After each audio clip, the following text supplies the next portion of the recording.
এই লক্ষ্মী, সবাই অন্নপূর্ণা ভান্ডারের ফর্ম জমা দিচ্ছে, তুমি দেবে না? যেটা যখন চাইছি তুমি তো এনে দিচ্ছ, আমার আবার টাকা কি হবে?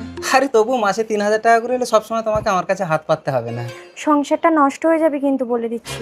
এই পাগলের মতো বকো না তো, যাও গিয়ে জমা দিয়েছো। আমার রাস্তায় বেরোতে ভালো লাগে না, ছেলেরা ফ্যাল করে তাকিয়ে থাকে, তুমি গেলে যাও। এত লজ্জাপতি, সবসময় ঘরের কোণে ঢুকে থেকে কাজ কাজ আর কাজ। স্ত্রীর অনিচ্ছায় স্বামী জোর করে গিয়ে ফর্ম জমা দিয়ে আসলো, কিছুদিনের মধ্যেই টাকা ঢুকে গেল। তারপর কি অবস্থা! লক্ষ্মী, আরে তুমি এটা কি পরেছো? অন্নপূর্ণা ভান্ডারের টাকা পেয়ে ড্রেসটা অনলাইনে অর্ডার করেছি, কেমন হয়েছে? ও ভাই দেবে, তোমাকে কেন জিজ্ঞাসা করছি, রাস্তায় বেরোলে চ্যাংড়া ছেলেরাই বলে দেবে। আরে কোথায় যাচ্ছ? ঘরে রান্না বান্না করবে না? জাস্ট শাট আপ, পারবো না, করে খাও, আমি পার্লারে যাচ্ছি। আরে আমি কিন্তু টাকা পয়সা কিছুই দেবো না বলে দিচ্ছি। ও হ্যালো, তোমার টাকা লাগবে না, আমি প্রতি মাসে 3,000 টাকা পাই। এই দেখো ইএমআই তে ফোন কিনেছি।